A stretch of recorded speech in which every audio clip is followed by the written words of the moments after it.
Nah, reboisasi Garut itu gimana itu? Itu dulu ada program penghijauan waktu zamannya SBY itu program.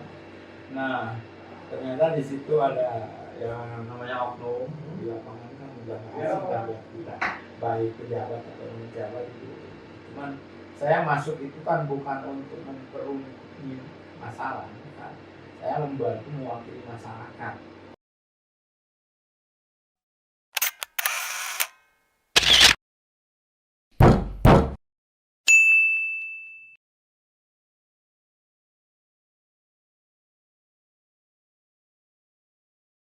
Kedatangan nih petinggi Federasi Advokat Indonesia.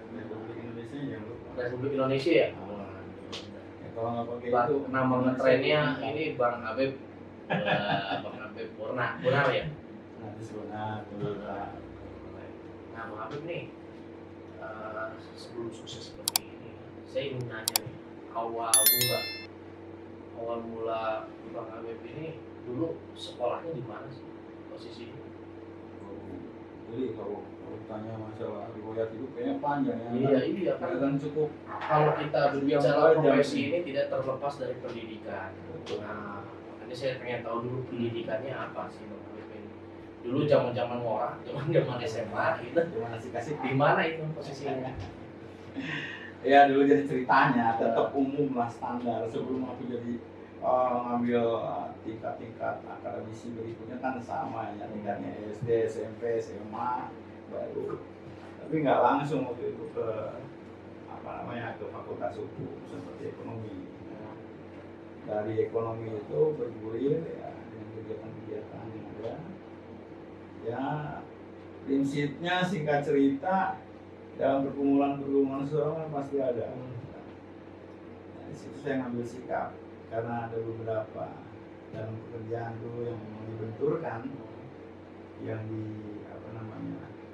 katakanlah saya itu harus disodorkan gitu di perusahaan untuk menghadapi atau menyelesaikan beberapa ada perselisihan, ada perbuatan hukum dari beberapa ini. Jadi lama-kelamaan mungkin ada beberapa kawan-kawan yang bilang, kenapa enggak ambil ke bidang ranahnya gitu ya, ke substansi hukumnya, karena saya tidak berbackground hukum. Saya pikir ini tidak salahnya. Nah, waktu itu saya ambil lagi, terus saya sempat ambil pasca ya. Nah di situ nggak terlalu ini juga, karena dalam perjalanan intinya Pasca itu apa? Di pasca S2 S2 belum satu. Tapi tunggu dulu ekonomi. Kita pengen tahu dulu nih awal mulanya itu kan ketika pendidikan ini SMA zaman muda. Hobinya Bang Habib itu apa? Ya. Kan nggak mungkin dia aku kan laki membela keadilan gitu kan. Aku laki. Nah, hobiku pasti bandel. Nah kan. Bandelnya bandel apa nih? Bandel itu banyak, tanda kutip aja. Penting normal. Ya bandel itu kan ada rokok, ya kan minum alkohol, main itu, cewek. Itu kayaknya itu kan rahasia umum. Masih bisa dibawa asik-asik, yang penting tanda kutipnya sehat kan gitu. Terus kalau bandel ke arah bandel yang kriminal ya alhamdulillah puji Tuhan kan. Hanya mungkin ke arah kayak geng motor, mungkin karena saya kan suka motor ya, suka motor, terus kegiatan musik saya suka, terus di anak band saya suka, ya hiking sampai ke Mapala sebagai pencinta alam juga saya suka. Itu saya sering digelutin. Intinya dari semua ini ada kegiatan-kegiatan yang memang menantang, seperti tantangan-tantangan ini yang sering saya hadapi. Mungkin dari situ. Itu zaman SMA ya. Nah, emang dari awal tuh suka hal yang menantang gitu. Nah, ketika SMA itu udah lulus, pada saat itu langsung berpikir saya harus bekerja atau saya kuliah dulu pada saat itu. Alhamdulillah dulu saya waktu setelah SMA itu memang langsung kuliah. Kuliah di ekonomi. Dulu ada masih zaman STI itu kuliah terus STI mana? Indonesia Membangun tuh. pada saat itu konteksnya saya banyak di luar karena nggak konsen dengan kuliah kan, karena saya pikir ini nggak inilah, saya lebih cenderung malah ke aktivitas bisnis, sempat bisnis di dunia otomotif, terus sempat bisnis di dunia yang lain. Berarti awal mulanya otomotif dulu. Betul. Di otomotif di mana itu rasanya? Dulu di Bandung. Bandung. Padahal nggak punya basic otomotif. Nggak ada Sama basic. sekali ya. Cuman prinsip saya begitu, yang penting kegiatannya ada menghasilkan gitu kan. Menghasilkan pada saat itu. Begitu kan Ada. Nah dari situ semua mulai tertarik dengan dirinya.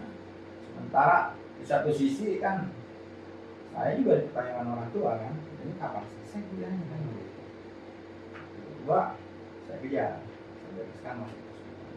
Jadi itu alhamdulillah lancar. Lancar. Ya, Otomotif masih berjalan sampai saat itu? Enggak. Berarti berapa tahun pada saat itu? sebentar, mungkin sekitar 1 tahun. Sekitar 1 tahun ya. Setelah 1 tahun kenapa tutup? Sebetulnya nggak tutup sih. Cuman saya ganti ambil langkah gitu, mengambil satu keputusan yang memang harus saya ambil pada saat itu. Kan pada saat itu berjalan bisnis otomotif dan itu menguntungkan. Kenapa sesuatu hal yang menguntungkan itu ditinggalkan pada saat itu? Jadi gini, kebetulan saya ini kan keluarga dari Batak. Dan kebetulan sekali saya laki-laki satu-satunya. Artinya kalau istilah orang Batak mungkin dikatakan ada pembawa marga. Mungkin dari sisi apa namanya, bicara hati orang tua ya. Ini mau jadi apa? Pertanyaan. Marga apa apa?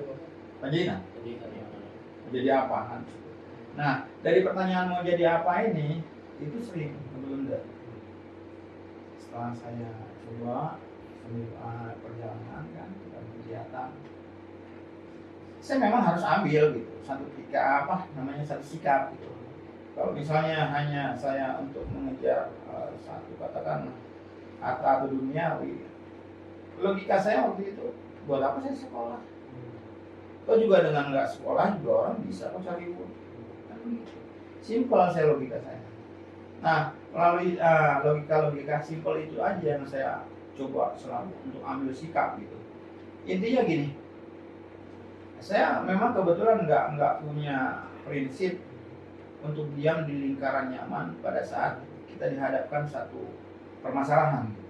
Jadi saya harus keluar dari lingkaran nyaman itu, harus berani, itu yang maksud sering saya ambil, tapi dengan pertimbangan tertentu. Jadi nggak main-main. Ya, salah satunya profesi advokat. Jadi ilmu itu harus tersalurkan ya, harus tersalurkan, harus di kalau bisa sih di apa namanya dibagi-bagi gitu apa Iya. Nah setelah dari otomotif itu berpikir kemana pada saat itu? Dulu saya konsentrasi ke kuliah, saya harus selesaikan dulu Kuliah hukum ya? kabel ekonomi. Di ekonomi masih ya? Masih ekonomi. Nah setelah saya selesai, singkat cerita, kebetulan langsung saya dapat apa namanya lapangan pekerjaan. Waktu itu sempat di beberapa perusahaan yang lumayan lah dan begitu. Hanya saya nggak terlalu apa namanya memilah harus perusahaan yang seperti apa. Intinya saya harus nyaman di situ untuk cari pengalaman kerja. Jadi patokan saya di situ. Saya kerja sampai 2005 waktu itu dengan apa namanya ada beberapa permasalahan di posisi-posisi perusahaan di manajemen. Nah itulah perjalanan di situ yang menuntut saya itu. Karena di perusahaan kan selalu sering bahkan waktu itu dihadapkan dalam pekerjaan terkait ketenaga kerjaan, terus terkait adanya pidana umum karyawan, ada kelalaian atau prestasi dari pihak di luar, baik dari sub atau dari pihak konsulen itu sering masuk di situ. Itu yang sering kita hadapi. Nah mungkin inilah yang membentuk atau menuntut saya harus lebih paham gitu. Jangan sampai kita masuk di situ sering berhadapan di situ, tapi kita selalu ada merasa kurang gitu, kurang di mana gitu. Intinya begini, contohnya kalau misalnya pada saat ada permasalahan hukum di situ, saya kan bukan orang hukum, saya harus cari dong orang hukum, minimal dia profesi hukum. Pada saat saya mencari itu, ya pergumulan itu selalu ketemu. Kebetulan memang kawan-kawan, keluarga juga, ya keluarga sebagian besar di dunia hukum kan. Nah di sini mereka banyak memberikan pendapat, kenapa kamu nggak ambil sekolah hukum? Pada saat itu lagi berjalan di mana sih perusahaan mana? Di satu perusahaan besar farmasi, tanda kutip nggak perlu saya sebutkan namanya, karena memang ada dulu sempat ada apa namanya isu politik dagang, jadi angkatan-angkatan besannya SBY ini booming sih. Ada beberapa produk preparat yang di freeze-kan itu ada di berita gitu. Itu di situ saya akan. Nah singkat cerita, kembali lagi ke ininya perjalanan, saya harus berpikir ulang. Kalau saya harus mencari masalahnya, saya yang mencari pengetahuan itu kan. Nah saya coba ambil sekolah hukum, saya geluti, terus apa namanya, ternyata perjalanan itu mengatakan bahwa untuk jadi advokat itu minimal harus sarjana hukum. Yang satunya, ya kembali lagi saya turun di tahun 2008, saya turun di Langgang Buana, saya ambil waktu itu saya di Tuhan lancar, itu juga dengan ya lumayan lah, dengan kreatif trik-trik bagaimana caranya, dari mana sumbernya kan begitu. Intinya memang itu tantangan buat saya. Nah setelah itu selesai, saya berdua. Kebetulan waktu itu saya diminta atau bergabung di Gerakan Nasional. Tapi waktu itu lulus tahun berapa? 2010. 2010 lulus sarjana hukum ya. Itu udah SE dan SH gitu posisinya. Nah dari situ baru saya ikut di satu organisasi advokat. Apa tuh? Di Kongres Advokat Indonesia. Betul. Nah, saya ikut di situ, terus saya 2012 kalau salah ya, sumpah, iya, sampai sekarang ya. Proses pertama kali pasti melalui dong masa-masa awal-awal dapat S gitu kan. Ya maksudnya kan kita dulu pernah magang juga kan posisinya, kalau enggak itu kan paling berkesan gitu. Iya, jadi dulu itu, jadi sambil berjalan itu kan sering saya pelajarin gitu dunia praktisi ini, sosok profesi seperti apa, regulasinya apa, syarat kriteria atau unsur untuk memenuhi itu semua seperti apa. Saya ikutin itu, saya pelajarin. Setidaknya pada saat saya sebelum selesai di sarjana hukum, saya udah magang di kantor hukum, di kantor Java almarhum Pak Ferry Setiawan. Jadi dari dulu di Bandung ya? Iya, jadi Kancra waktu itu di Buah Batu, ikut beliau, terus ikut beberapa kantor hukum juga. Saya magang di sisinya, tapi magangnya nggak terikat magang di situ. Saya hanya istilahnya mungkin menyodorkan diri untuk membantu perkara yang ada. Apapun perkaranya saya nggak pernah mundur gitu. Selama perkara itu memang saya masuk, saya ikut nimbrung, terus saya dipercaya, saya ikut. Tapi posisinya bukan di litigasi, karena saya bukan advokat, masih dalam konteks kuliah fakultas hukum.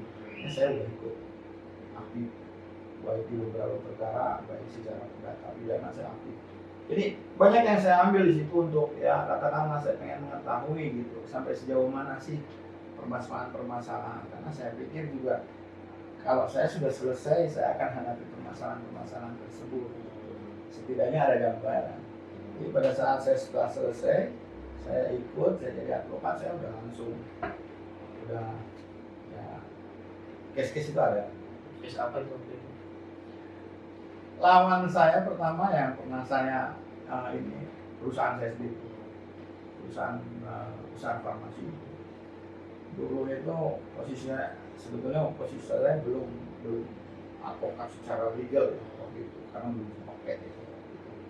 Nah itu perusahaannya Jakarta. Kalau misalnya berbicara asas tergugat itu kan posisinya di sana. Tapi bagaimana caranya kita bisa menggugat itu di atau kita tubruk itu asas. Saya cari itu, saya dapat itu di apa namanya di petunjuk-petunjuk di regulasi yang ada baik dari RWG maupun HIR. Nah, saya olah semuanya, saya dapat, saya ikutin langkah-langkahnya. Ya puji Tuhan, saya di ACC waktu itu sama Ketua PN Bandung untuk saya bersidang tergugatnya PT Personal Terbatas PBF itu di Bandung saya juga. Ya pada saat perjalanan perkara ini di PN Bandung memang kan kita selalu mengupayakan meskipun ini bicara perdata ya, meskipun ini sudah litigasi, itu tetap terbuka pintu itu. Artinya pada saat saya menjalani perkara ini, non litigasi itu terbentuk. Jadi muncul dengan kesepakatan untuk katakan tadi, ya itu perkara pertama saya. Ya kan advokat itu selalu mengupayakan litigasi terlebih dahulu baru litigasi. Gimana itu juga kan kalau bisa didamaikan kenapa tidak? Itu memang prioritas buat kita. Itu salah satu prioritas memang. Tidak selamanya yang namanya litigasi itu dapat memenuhi bukan keinginan, tapi misalnya kembali berdasarkan katakanlah bahasa konteks kenal anak udah baper ya emosi ya itu beda cerita gitu. Dan kalau misalnya seperti itu ya profesi kita ya datang mewakili kepentingan kan ada itu guys. Tapi kembali lagi prioritas dalam penyelesaian perkara harus wajib itu prioritas non litigasi. Bagaimanapun juga dengan non litigasi itu silaturahmi hubungan baik minimal masih bisa kita pertahankan. Intinya lebih. Nah setelah pada saat itu disumpah sudah disumpah sudah menjabat sebagai advokat dan proses hukum, ada nggak perkara yang paling berkesan pada saat itu? Saya sama ya semua perkara. Saya nggak pernah ngebedain perkara itu besar atau kecil. Prinsip saya perkara itu harus saya selesaikan. Itu intinya. Itu yang jadi prinsip saya. Yang paling ingat yang mana pada saat itu? Semua saya ingat perkara saya. Perkara nasional yang pernah saya turutin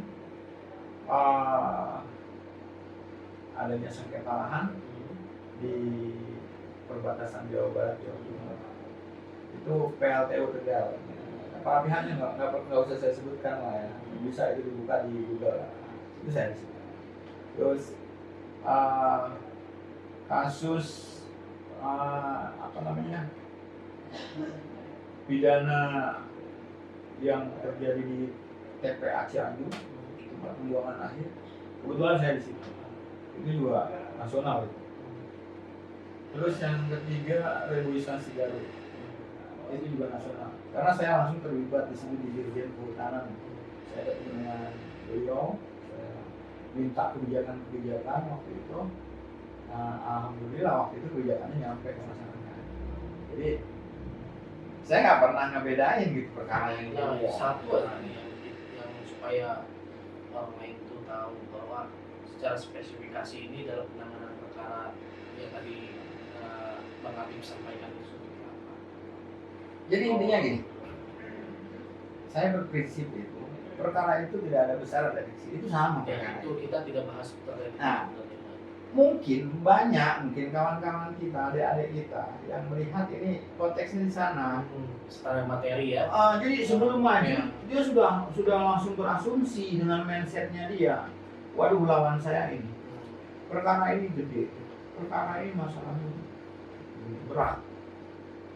Formulanya kan tidak seperti itu. Formulanya itu kan sama semua. Tergantung lagi kepada kitanya sejauh mana kita bisa membentuk kita untuk menyelesaikan itu gitu.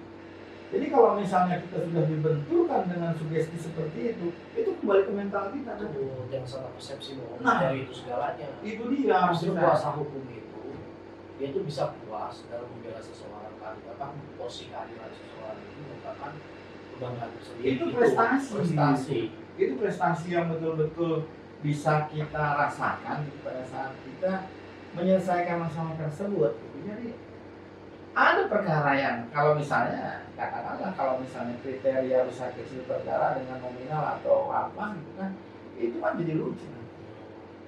Mungkin kalau kuasa hukum nggak berpikiran bahwa saya harus membantu sesama dan hanya memikirkan masalah materi, mungkin Iya, ada LBH. Itu dia. Intinya begini. Pada saat kita menggeluti profesi advokat, kita kan melekat juga beretik advokat. Tidak selamanya kita harus berjalan di posisi secara komersil gitu. Karena di satu sisi kita memang dilekatkan berdasarkan kode etik advokat untuk baik dia atau bono, tapi dengan regulasi kan semua ya. Itu kembali ke pribadi kita, profesi kita. Kapan kita akan melakukan itu, kapan kita akan membantu, kapan kita akan menjual dengan harga, itu kita yang tahu. Ya, makanya kan jelas kan saya tidak membahas masalah materi kan, yang saya bahas di sini adalah pengalaman kita ya, dalam menangani perkara dari A sampai Z gitu istilahnya. Nah, perkara yang tadi dibahas itu, gimana awal mulanya dapat perkara seperti itu kan di mana-mana. Ya. Advokat itu atau kuasa hukum itu tidak boleh diawali dari koneksi ya. Betul. Nah, koneksinya dari mana pada saat itu? Iya, ini dasar sebetulnya. Hubungan terjadi itu biasanya kan logikanya komunikasi. Komunikasi itu kan lebih identik dengan adanya hubungan silaturahmi. Biasanya silaturahmi ini kan terbentuk dari adanya trust. Nah, kutip ya, kepercayaan. Pada saat trust ini kita jaga dengan baik, itu insya Allah nggak akan kemana-mana.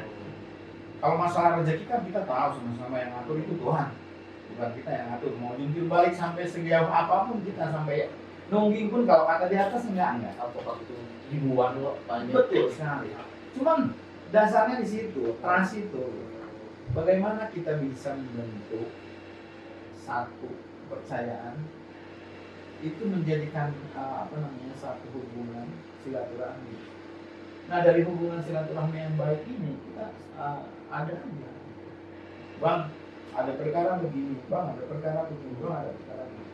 Kadang-kadang kita waktu lagi silaturahmi di mana ketemu tiba-tiba ada konsultasi yang tidak kepikiran sama sekali. Awalnya konsultasi itu akan menunjuk kita sebagai kuasa hukum, tidak. Kita pure aja, kita kembali lagi gitu, nggak usah. Makanya saya bilang juga seperti tadi, kalau memang kita memang udah membentuk diri sendiri sebagai profesi, setidaknya jangan lupakanlah sosialnya itu, karena pengetahuan itu dibagi nggak rugi. Kadang-kadang kan ada, ya mungkin maaf kata, kita nggak bicara yang lain-lain ya, ada seseorang gitu, dia pintar, cerdas. Cuma pada saat kita minta ngobrol konsultasi, dia pasti berbelit-belit bicaranya. Padahal tidak tahu, dia itu ahlinya. Tapi dia langsung lari. Notabene, mungkin kriteria jam dia bicara, jam dia konsultasi, kan begitu. Tapi itu hak lah, silakan aja. Tapi buat saya, itu prinsipnya itu. Pengetahuan dibagi nggak akan rugi. Itu ibadah. Dan dia pengetahuan itu dibawa mati juga percuma.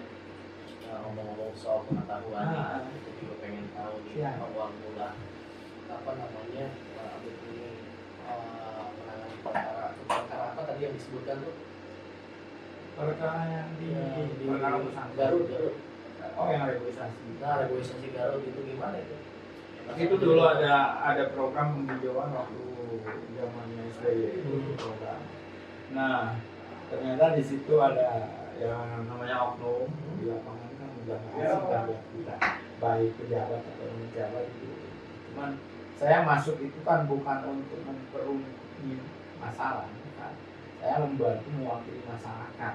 Berarti di sini pihak masyarakat ya? Betul. Tapi prinsipnya pada saat saya berdiri membantu masyarakat di situ, saya juga tetap menjembatani ada kepentingan negara, misalnya atas adanya program ini. Jadi Saya datang waktu itu ke gedung baru di kementerian, saya ketemu di Kementerian Kehutanan, saya ngobrol ketemu. Ya alhamdulillah semua lancar. Padahal kalau misalnya mau dijelaskan lebih ini nggak ada jalannya. Saya belum pernah nginjak itu gedung kementerian, belum. Saya pun nggak tahu itu ruangannya di mana. Tapi prinsip saya selalu simpel. Saya warga negara Indonesia. Mereka itu pelayan saya. Meskipun posisinya pejabat. Saya datang itu untuk minta bantuan minimal seperti itu. Jadi saya memposisikan seperti itu. Jadi pejabat-pejabat kalau disalah tafsirkan mungkin merasa bos dia nanti dulu. Kalau jadi bos itu beda, nggak usah duduk di situ. Gitu. Pada saat itu apa keinginan masyarakat? Intinya kan di situ ada sengketa, ada berarti si masyarakat ini pengen meminta ya gitu. Ya setidaknya ada yang kerugian gitu kan. Posisinya. Setidaknya ada kerugian yang memang harus dipertimbangkan. Pada saat itu negara. permintaan masyarakat itu berapa keinginannya? Saya sih bukan bagian saya untuk angka-angka seperti itu. Tapi setidaknya saya ingin menyampaikan bahwa ada kerugian masyarakat. Posisinya seperti ini. Artinya saya menjembatani secara birokrasi. Jadi bukan untuk langsung menentukan berapa ini. Tidak, saya tidak pernah di reboisasi Garut yang terakhir saya enggak. TPA Cianjur saya enggak. TPA Cianjur ini bahkan sampai sidang peradilan waktu di Balai Bandung, Balenda itu putus. Kebetulan intelektualnya itu ditarik karena ada unsur politik. Jadi di situ saya terbuka untuk masuk. Nah, kalau di reboisasi perkara reboisasi Garut itu kalau tidak ada kesempatan itu mau bagaimana selesai? Betul. Justru saya menjembatani bahwa ada ini loh begini. Jadi ini komunikasi ini berjalan itu kan harus ketemu, harus nyampe.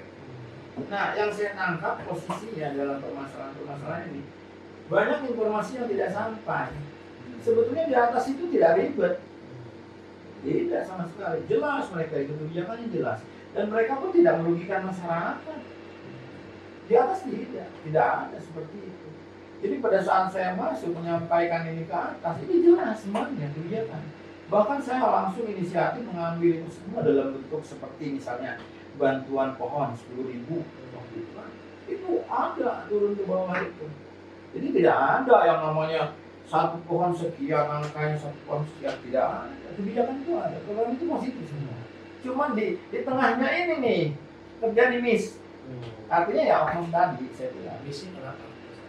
Ya mungkin ada keuntungan dari sisi oknum kalau misalnya dia bisa menyiasati, bisa mengolah itu.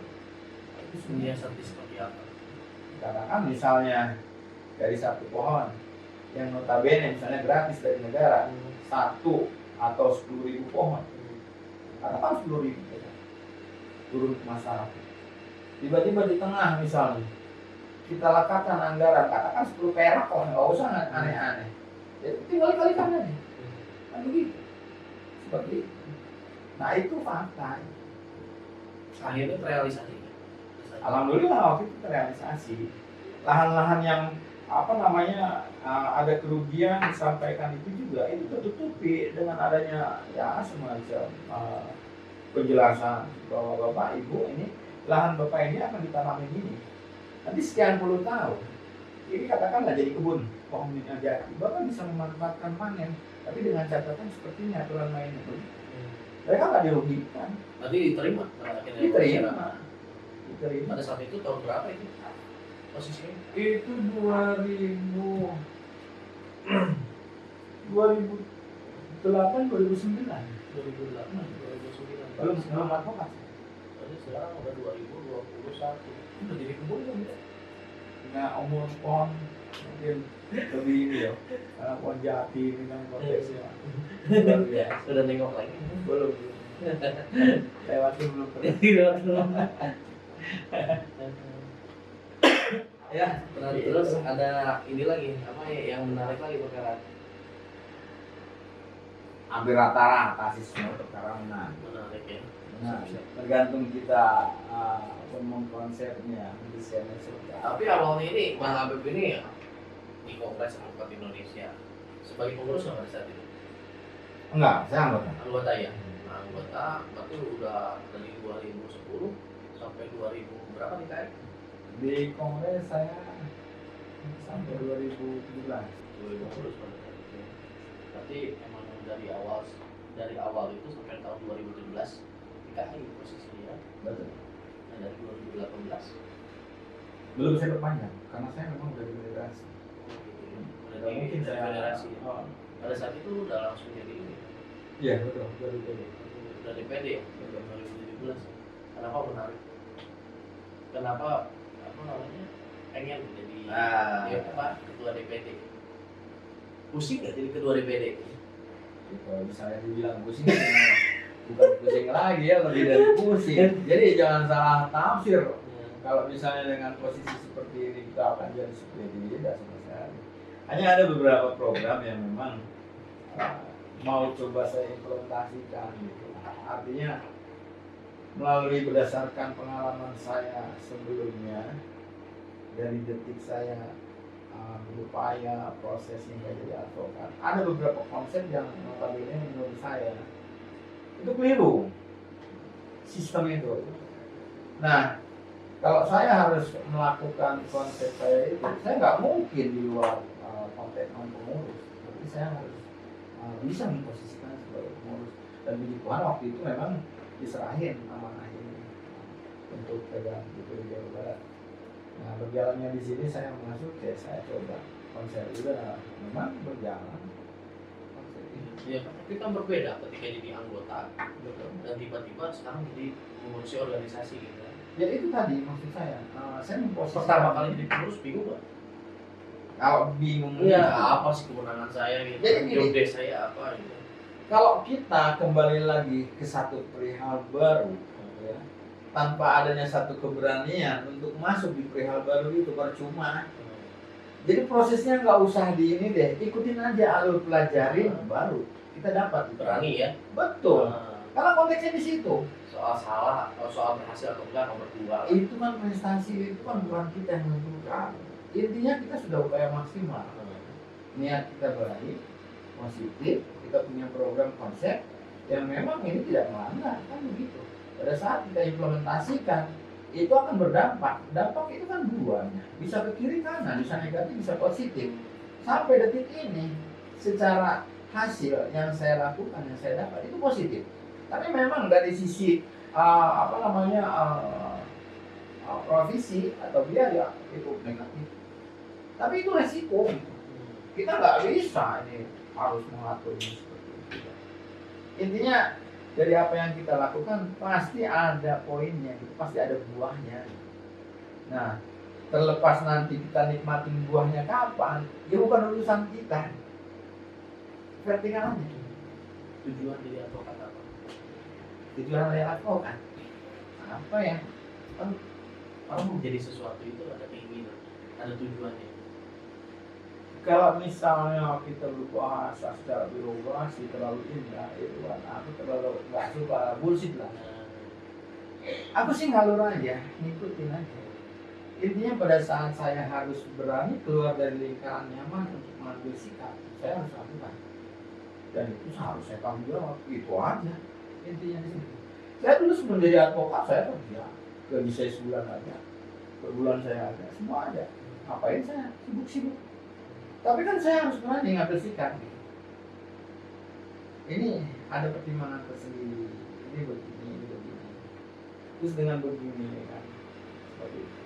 Jadi pertimbangan-pertimbangan itu saya rasa juga kalau misalnya masyarakat atau kawan-kawan yang berpikir lebih realistis dan mempunyai unsur tantangan tadi pasti akan keluar dari lingkaran itu. Saya yakin akan diam. Tapi kalau nggak ada itu ya duduk manis. Berarti kan Bang Habib ini nggak senang gitu berada di zona nyaman gitu. Pengennya menantang terus. Jadi zona nyaman itu kan tidak bukan dikatakan tidak senang seperti istilah tadi, tidak seperti itu. Kadang-kadang zona nyaman ini kan menutup gitu.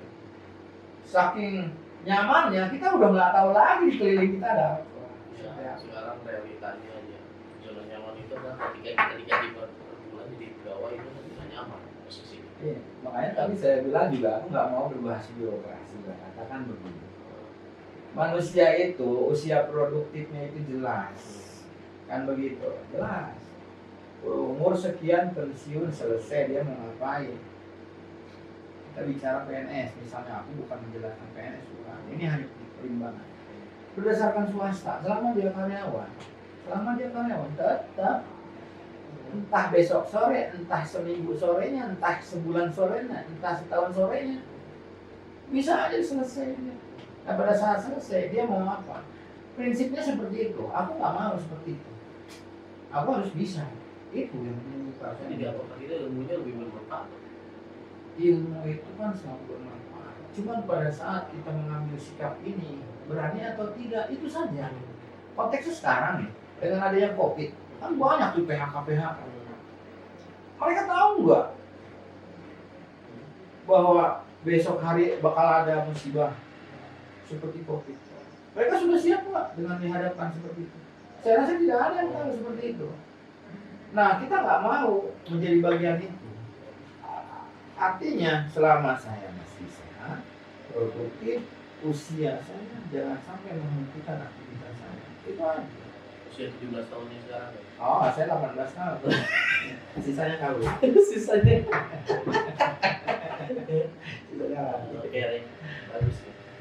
Bagus lah. Maksudnya saya kutip ya kata Bang Habib ini. Jadi hidup itu harus berani. Betul. Hidup itu harus berani. Masalah kita gagal atau berhasilnya itu bukan menjadi patokan sebenarnya. Pokoknya kita berani untuk mencapai kesuksesan kita.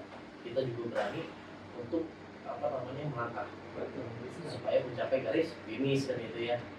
Dan kedua itu kita itu harus percaya diri intinya, positive thinking. Nah dengan positive thinking otomatis apa yang kita lakukan insya Allah berhasil gitu ya. Oke, terima kasih banyak. Oke, sudah hadir. Terima kasih atas undangannya, terima kasih buat kopinya, terima kasih buat sponsor apa ini? Tenggal itu cincinnya itu tenggal tuh.